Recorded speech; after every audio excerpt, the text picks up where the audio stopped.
collect data from inside the mouth of the lead Sikhthis to validate this theory.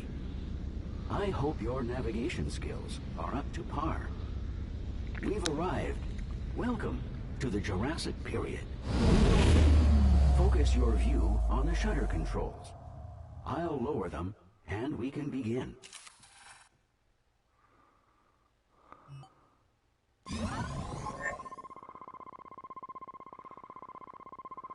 Move your pod forward.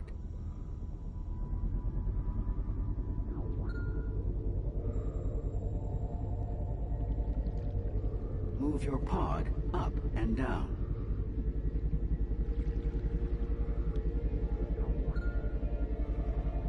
The pod is equipped with a time dilation device.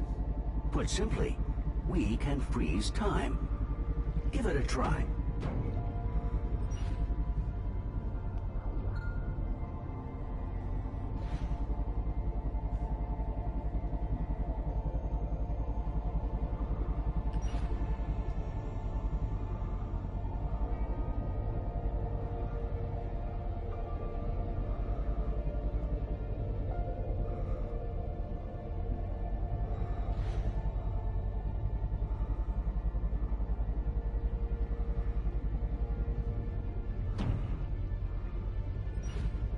A group of prehistoric turtles. Their appearance is quite different from that of their modern relatives. Why don't you tag one with a probe so we can get a closer look at its physiology? According to these readings, they're Solnhofia, proto-sea turtles, if you will. Curious. They seem to prefer swimming in a tight group. Go ahead and tag 3 more Solnhofia with probes. Perhaps the additional information will help us interpret their behavior.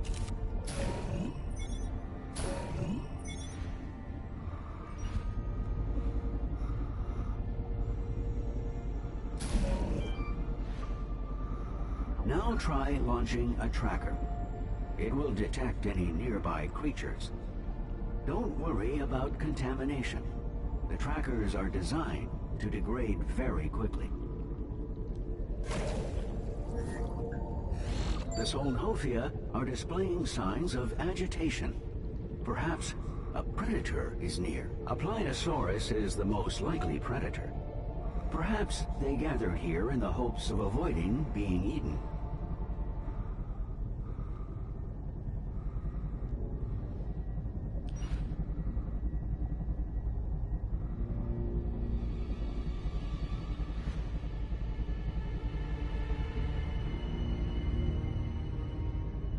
The Pliosaurus is one creature you definitely don't want to antagonize. I've marked an escape path, just in case, of course. Safety protocols recommend moving on to the next research area as quickly as possible.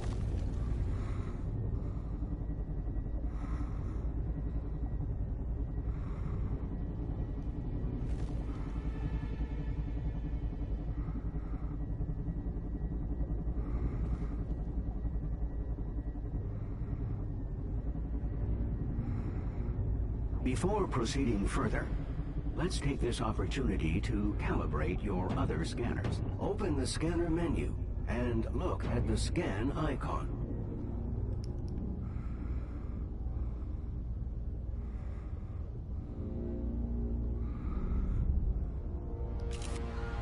Calibrations completed.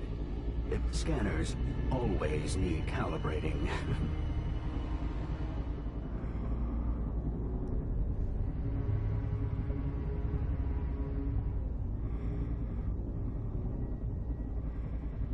There it is, the lead Sikhthis. It really does dwarf every other fish on record. Magnificent. Now for the tricky part. We'll need to venture into its open mouth to scan its gill rakers. Careful though, it will bite.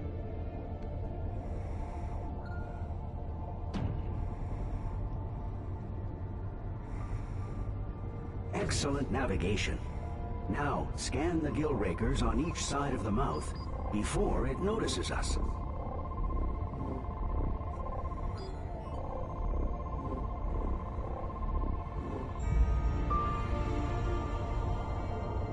flawless performance. You've exceeded all our predictions. Terminating Jurassic Simulation Program. Please hold.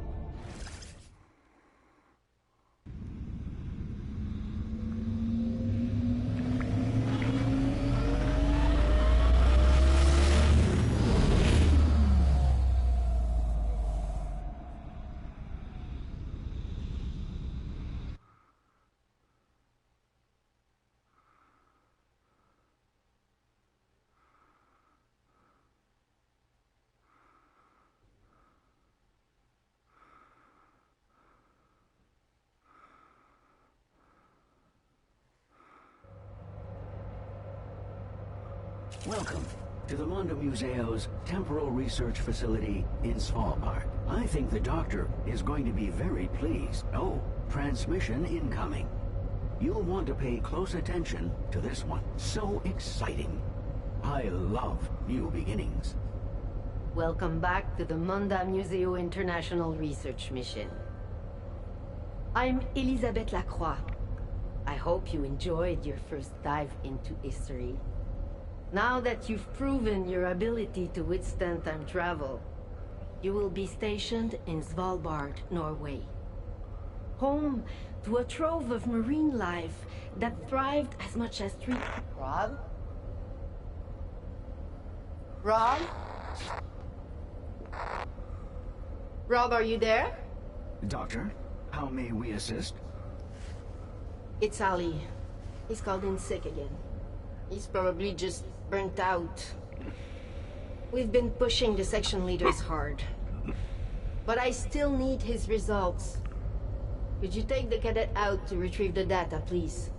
Doctor, this cadet is still new. I worry that... I know you worry, Rob. I still need you to do it. Ah, an order. Very well. Well, what an excellent opportunity to advance, cadet. How long will it take? With the lag we'll pick up coming back, I estimate a few weeks on your end. Good. Go now. Yes, Doctor.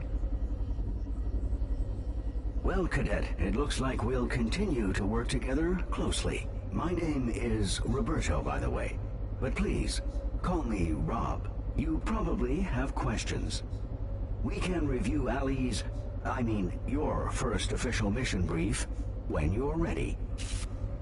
The pod you're controlling has been designed to withstand the stresses of temporal relocation and keep you safe from harm during your travels. Once docking is complete, the portal will transport us back to the specified time and location, where it is deemed most likely that we'll find our research subject.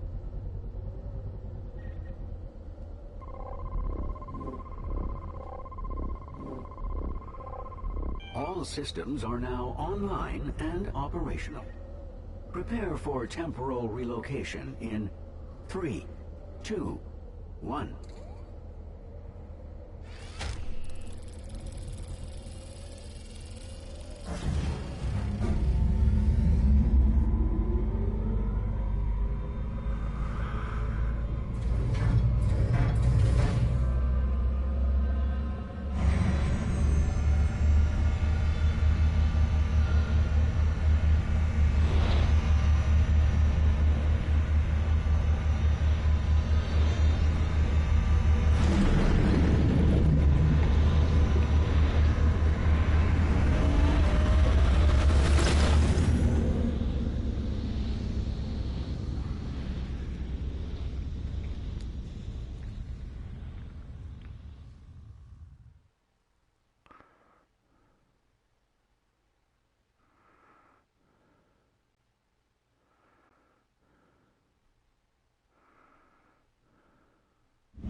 Let's have a look at the assignment. Ali's primary research target was the Pliosaurus.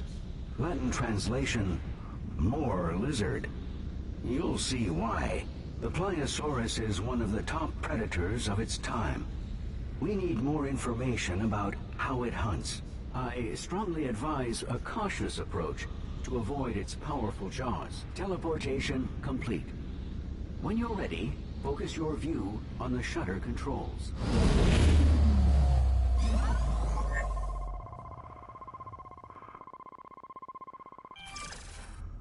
Let's get started.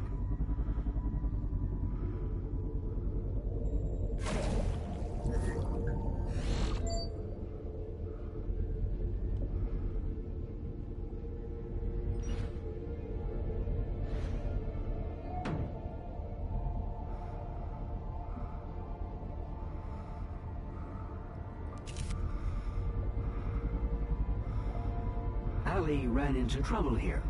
Pliosaurus thought his pod was prey. See how they patrol. You must avoid detection at all costs. Those boulders in the center seem like an ideal hiding place. Make your way there to confirm.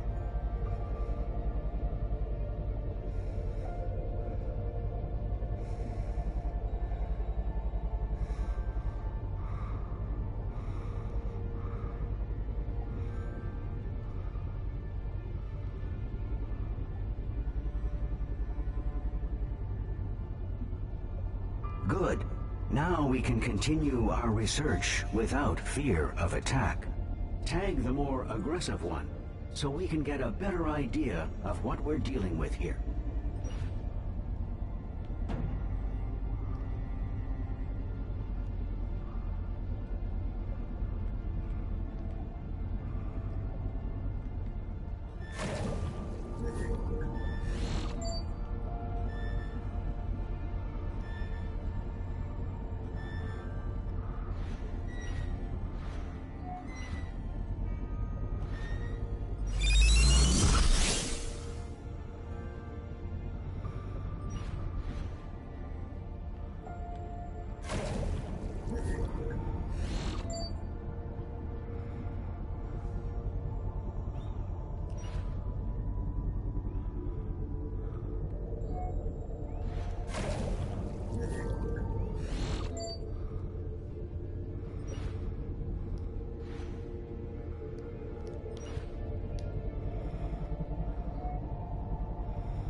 Hypothesis confirmed. It's definitely a Pliosaurus. It is strange that two Pliosauruses would choose to stay in such close proximity to each other.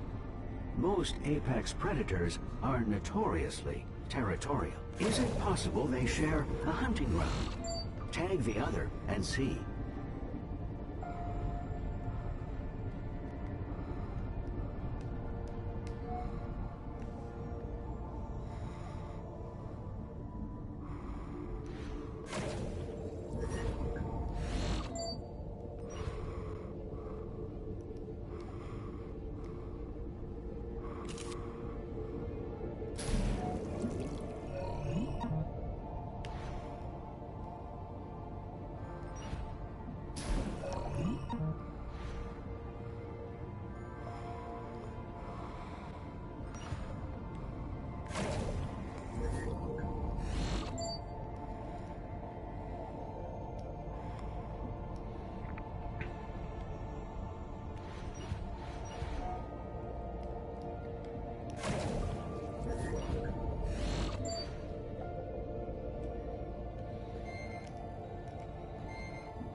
One of the Pliosauruses is male, and the other is female.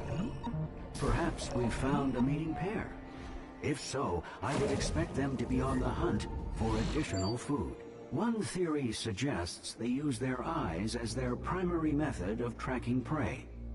An eye scan would seem like a logical place to begin our investigation.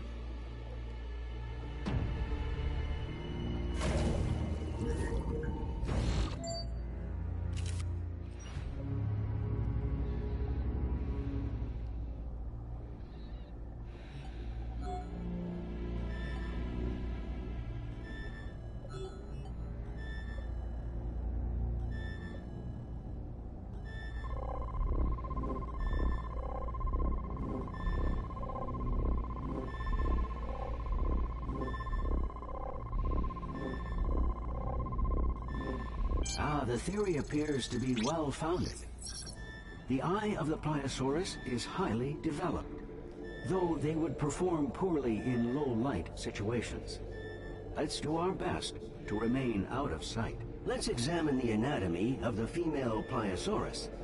If they are a mating pair, I'd expect her to be carrying several eggs. I have unlocked a new tool for the purpose. The ecography scan. It will let us see a creature's internal systems in detail. Use your ecography scan to gain some insight.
Extraordinary.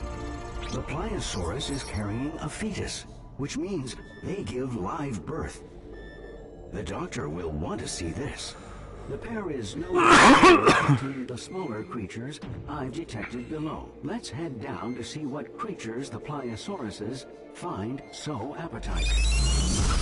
Tag 3, so that we can identify them with certainty.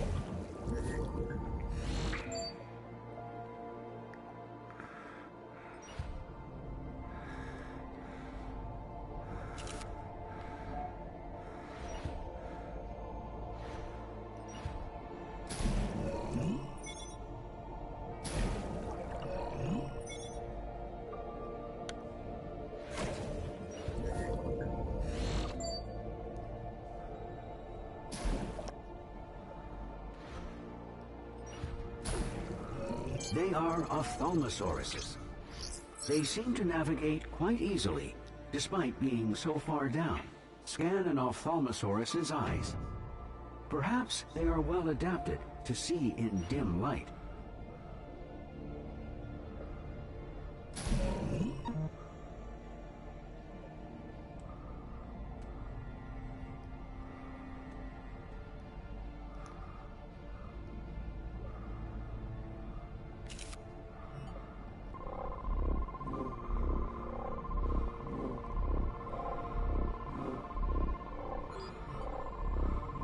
According to my database, they have one of the largest eyes of any creature proportionally. And each eye contains a set of bones, the sclerotic ring. If we can determine how deep they can dive, It will give us a good idea of whether the bones are used to help maintain the shape of their eyes or serve some other purpose. An ecography scan of its lungs should give us a sense of how low they can go.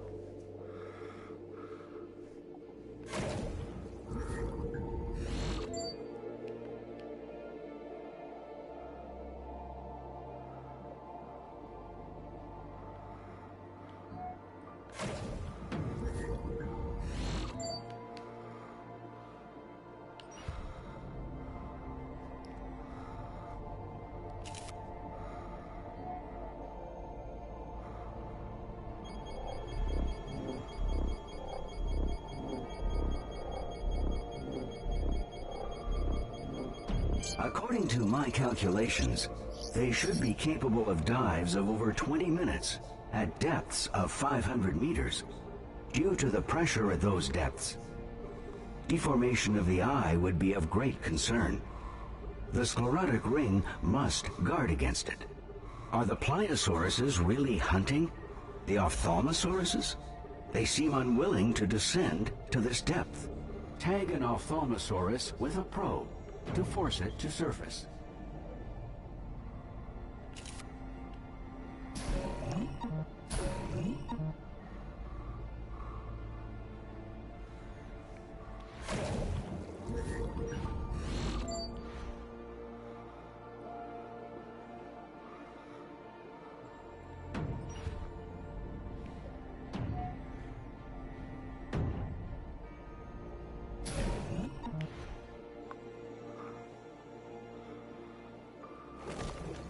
Excellent. I've temporarily modified the probe to allow it to gather metabolic information from within the Pliosaurus. We're lucky.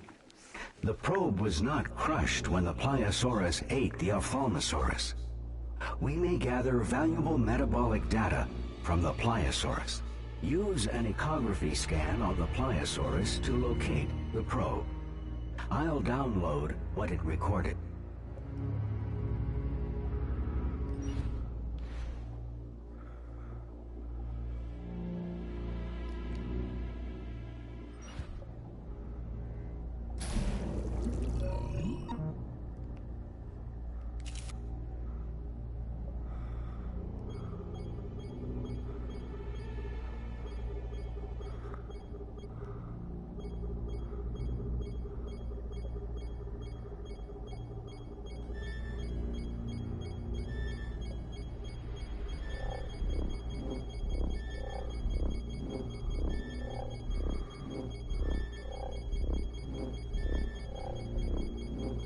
The new data tells us Pliosaurus has a high metabolism and maintains a core temperature higher than that of the surrounding water. This area is fascinating, but the data we've gathered must be uploaded and analyzed. Please scan the portal to initiate the transport sequence.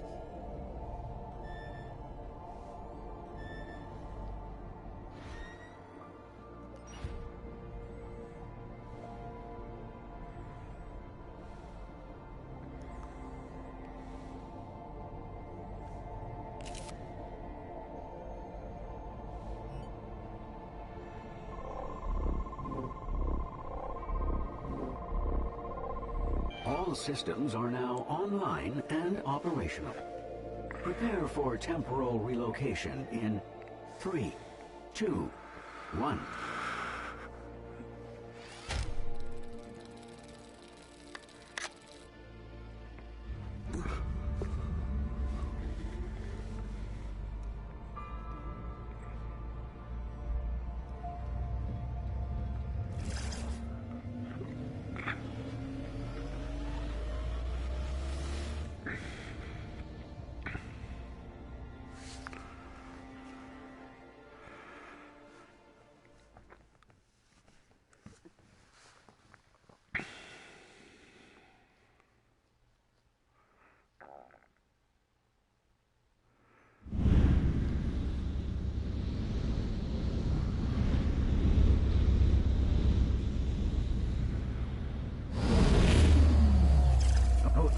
Oh dear, there seems to be an ever so slight problem.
And no need to panic.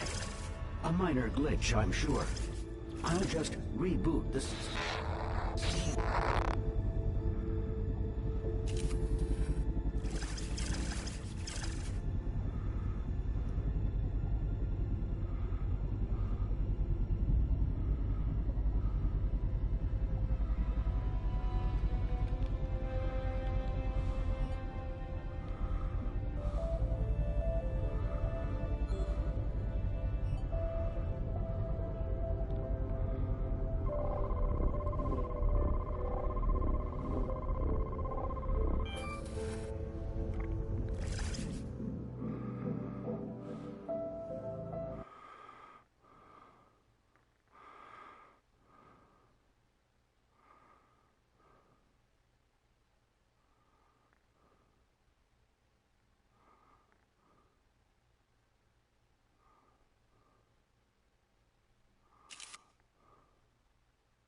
Welcome back to Svalbard.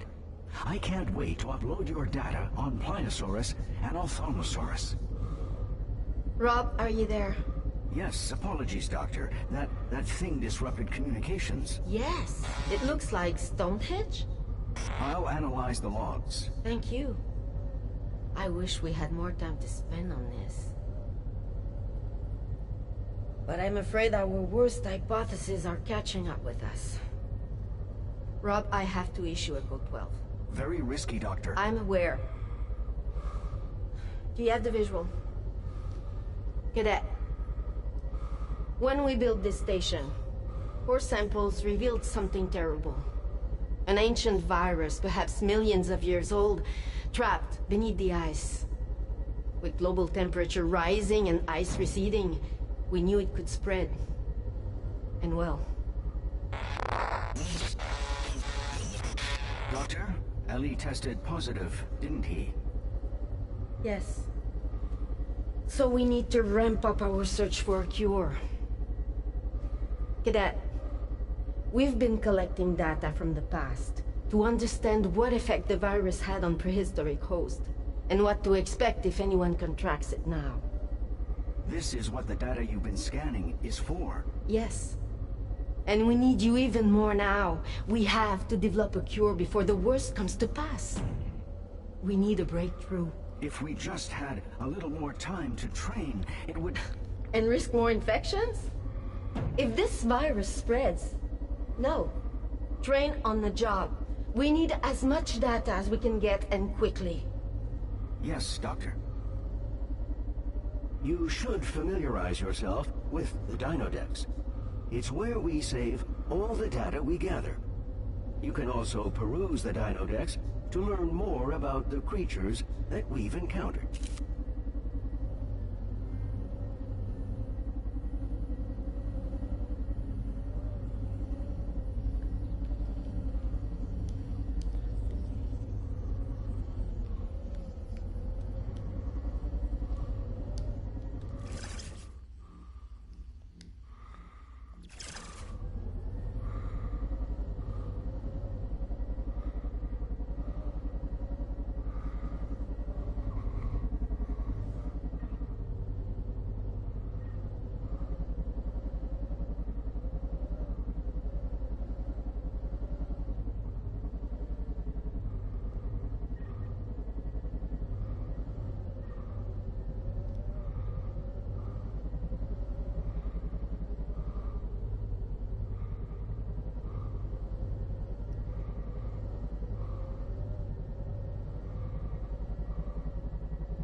I didn't even know. I gotta You're go going to here. need to get up to speed quickly now. The Dinodex can help with that. It's where we save all our research and the data we collect. It can help you learn more about the creatures we've encountered. Just line yourself up with the pod hologram to attach to the structure.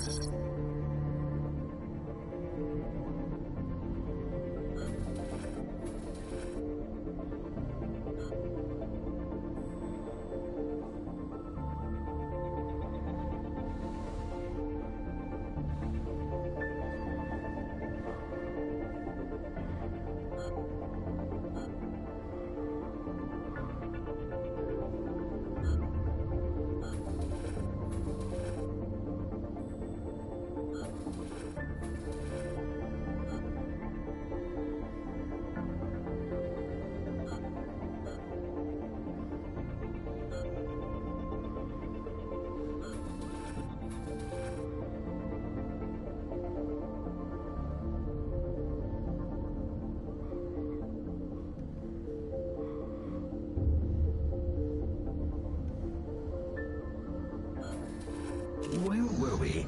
Oh, yes. Your next assignment is more than ready. Feel free, though, to take a moment to rest before heading out again.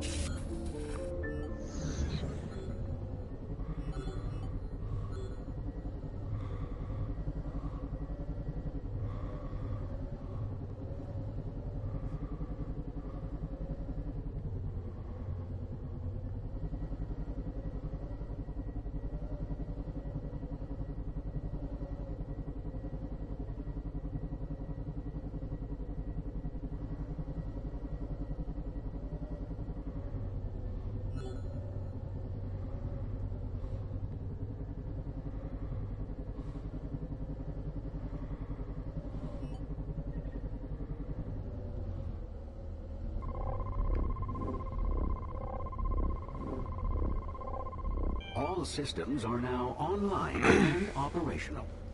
Prepare for temporal relocation in 3, 2, 1.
Let's review our objectives. Our primary research target for this excursion is the Dacosaurus. It's so well adapted to life at sea, we're not sure it ever leaves the water. As the virus the doctor described originated in water, we hope Dacosaurus may offer us some insight. The area we're investigating was recently hit by violent tremors. Earthquakes and tsunamis were the norm in the late Jurassic period. Arrived.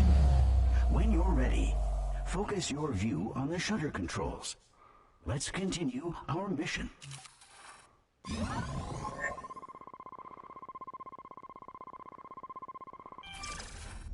I am detecting heat signatures at dangerously high levels all around us. Do be careful.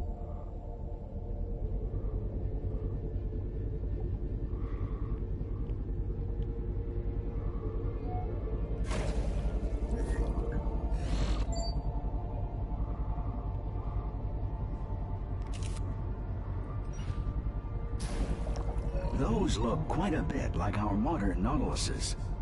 Observe the soft cephalopod body emerging from the buoyant shell. Since we're here, why not tag one with a probe so we can identify which genus this is? It appears we're looking at Titanites, a species at the root of modern squids and octopuses. but not direct ancestors of the Nautilus. They appear to be scavenging for a meal. Recent seismic activity must have washed many smaller creatures into the area for them to eat. While Titanites are fascinating, they are not our core objective. Let's find a Dacosaurus.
So sorry, we need to remain within our mission area. Let us head back.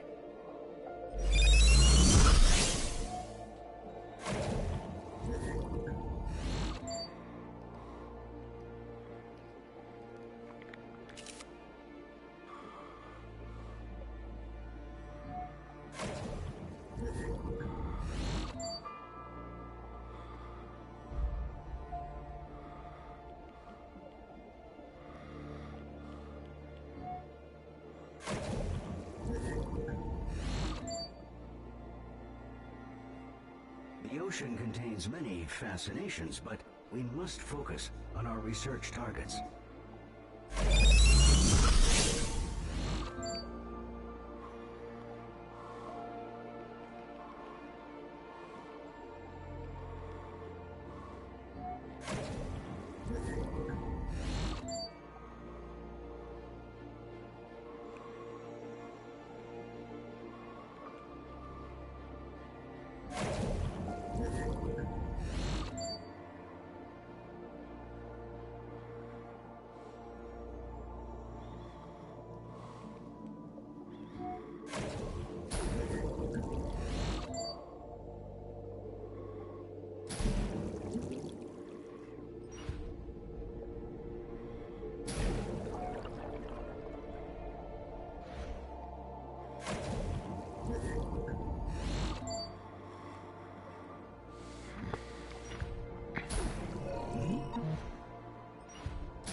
Watch that geyser. Pressurized water superheated by magma. Not hot enough to harm our pod, but it could make navigation challenging.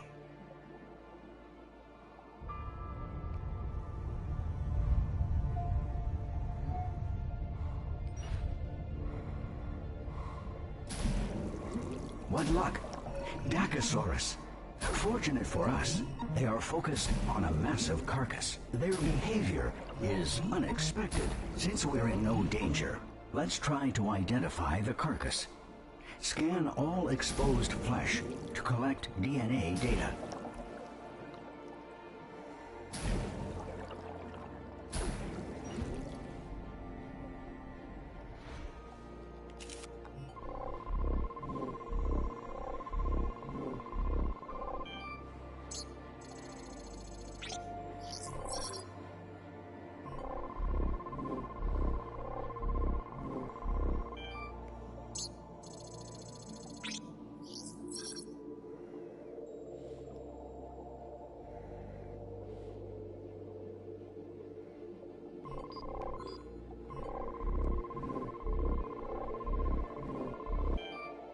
Fantastic! A Lusotitan. A large land dinosaur of the order Sauropoda. Something of a land whale, so to speak.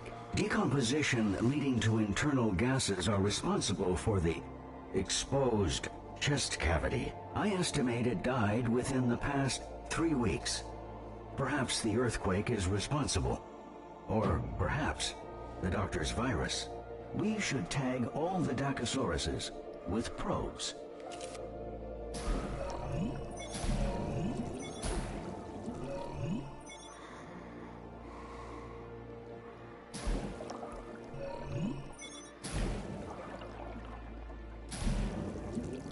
Dacosaurus DNA confirmed. Good job. Let's do a more thorough analysis of their biology. Perform a scan on a Dacosaurus.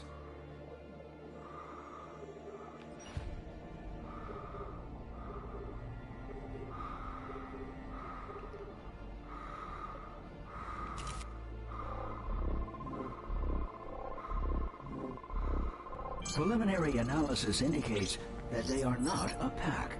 The largest one is male, and the rest are female. Powerful jaws and serrated teeth. Their metabolism seems to be struggling, however. We need to know more about their behavior. Dacosauruses are infamous for being territorial and aggressive. Predators attack if they feel threatened or hungry. Our pod typically elicits some kind of aggressive response, but they seem to be ignoring us. I suggest you perform an echography scan on the stomach of the largest Dacosaurus.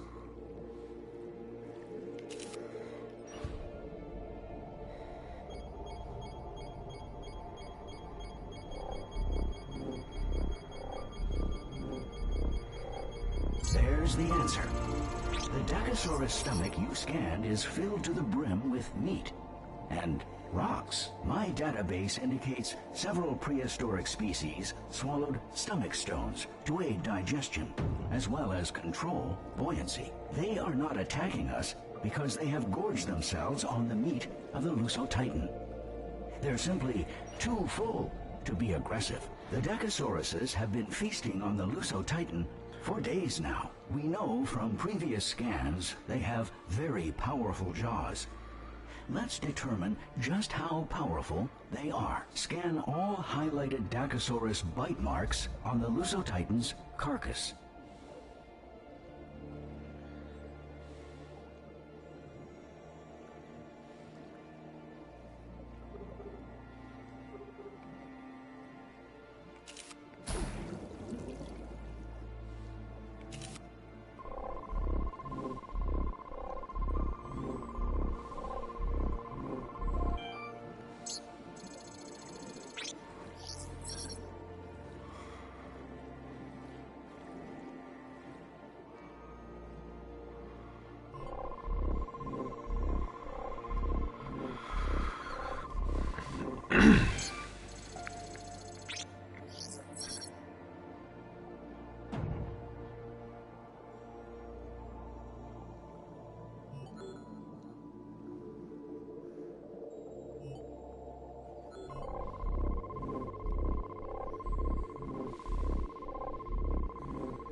Exciting. The Dacosaurus's powerful jaw musculature allows them to lock into prey, rip off their flesh, and quickly swallow it whole. No chewing required. In fact, we should see it for ourselves. Let's see if we can't help open their appetites a little. Fortunately, I have just the tool for the situation.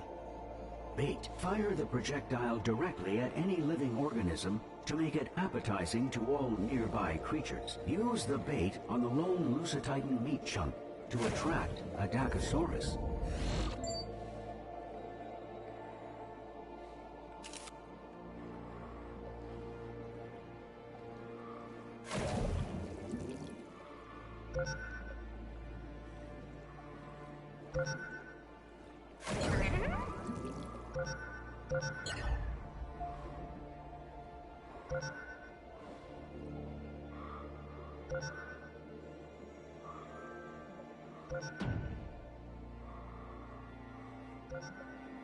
What splendor! This data confirms our scans were correct. They do not mess around. Look, Titanites. They must be interested in the Lusotitan's carcass too. Titanites are likely prey for Dacosaurus. This Lusotitan's carcass has provided many unique research opportunities. I would expect Dacosaurus to attack Titanites on sight. But we know that they've gorged themselves. That said, the Titanites seem remarkably undeterred by the presence of such predators. What could cause such confidence? Attach bait directly onto a Titanite to entice a Dacosaurus to attack, and then observe the event.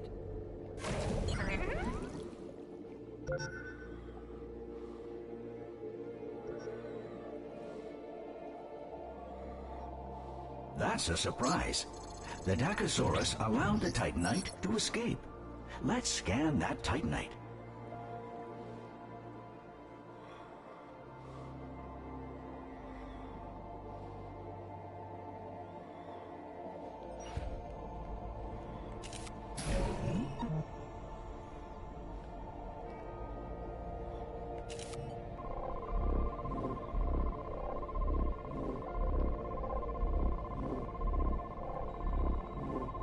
The external shell was barely scratched. This protection is likely why the Titanites were not more cautious.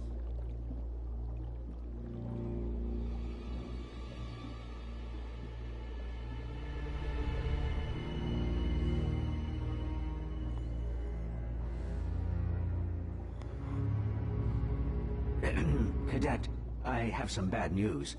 A new basque of Dacosaurus have appeared. They seem in the mood for live prey, which in this situation means us. Hurry back to the research center. We cannot unload our data in a post-mortem state. Please scan the portal to initiate the transport sequence.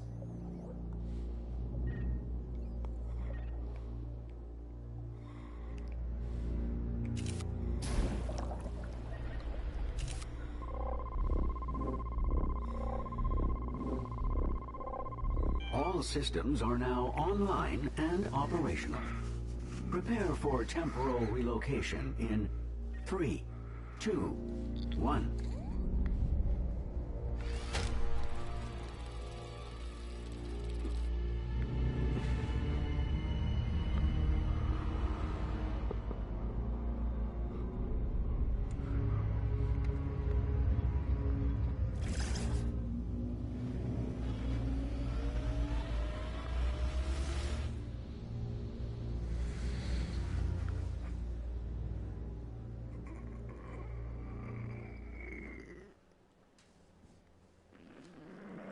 Oh yeah.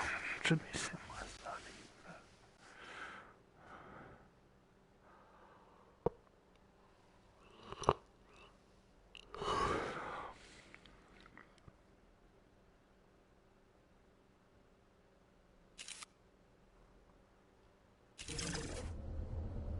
Good, you're back. Your latest batch of data was so thorough. Thank you. I know it's tiring work. And how is your research against the virus progressing, Doctor? The news is mixed. In the week since you left, the International Health Monitor has begun calling it the Jurassic flu. Factually incorrect. The point is they named it because it's spreading. We hoped ocean currents would keep it contained to the north longer, but the ice is receding faster than our models predicted. Currents have already carried it to Northwest Africa and the Caribbean. Once symptoms break, we expect it to spread across Africa and South America from host to host. From there, it will quickly take root on every continent.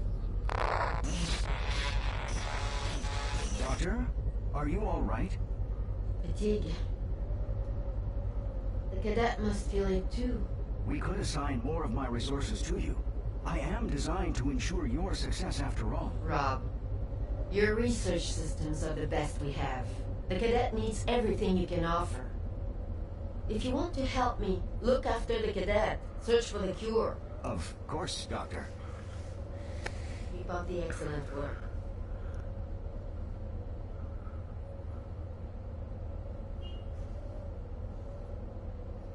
Time travel is both physically and mentally demanding, even more so with the fate of humanity on the line. That said, do not feel ashamed if you need to take a short break before returning to the past.